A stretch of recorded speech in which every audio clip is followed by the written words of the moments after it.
الحمد للہ رب العالمین الصلاۃ والسلام علی خاتم النبیین وعلی آلہ وصحبہ اجمعین اما بعد فاعوذ باللہ من الشیطان الرجیم بسم اللہ الرحمن الرحیم قال اللہ تعالی فی سورۃ آل عمران ولا تؤمنوا الا لمن تبع دینکم قل ان الہدی ہدی اللہ أن يؤتى أحد مثل ما أوتيتم أو يحاجوكم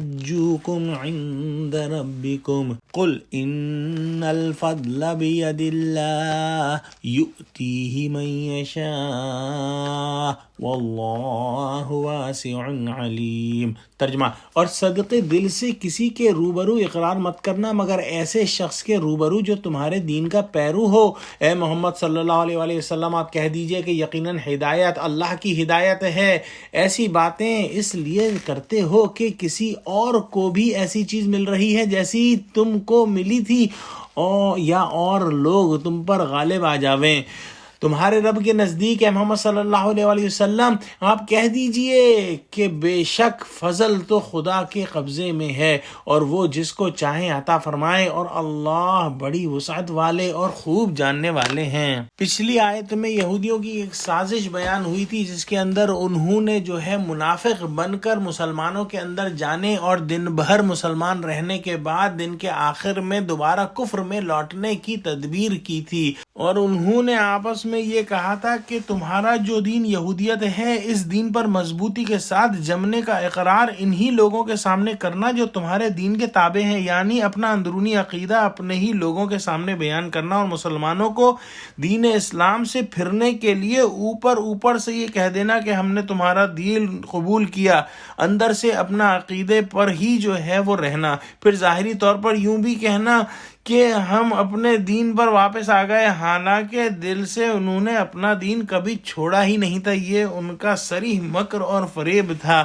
بعض مفسرین نے یہ بھی تفسیر کی ہے کہ انہوں نے یہ کہا کہ تم صرف اسی شخص پر ایمان لاؤ جو تمہارے دین کی موافقت کرتا ہو، چونکہ محمد صلی اللہ علیہ وآلہ وسلم جو ہے نئی شریعت لے کر آئے ہیں اور وہ تمہاری شریعت کے موافق نہیں، اس لیے تم ان پر ایمان نہ لاؤ۔ اللہ سبحانہ وتعالی نے فرمایا کہ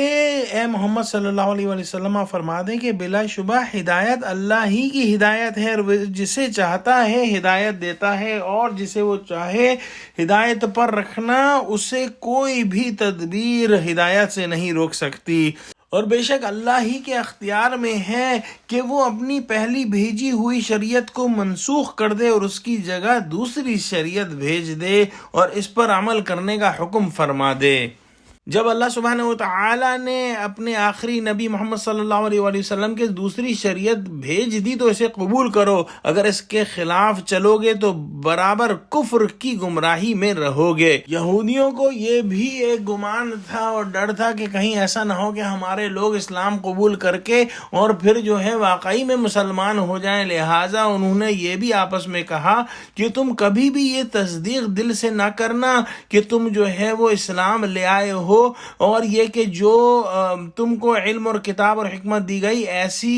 جو ہے وہ کسی اور کو بھی عطا کی گئی ہو۔ اپنے غرور کی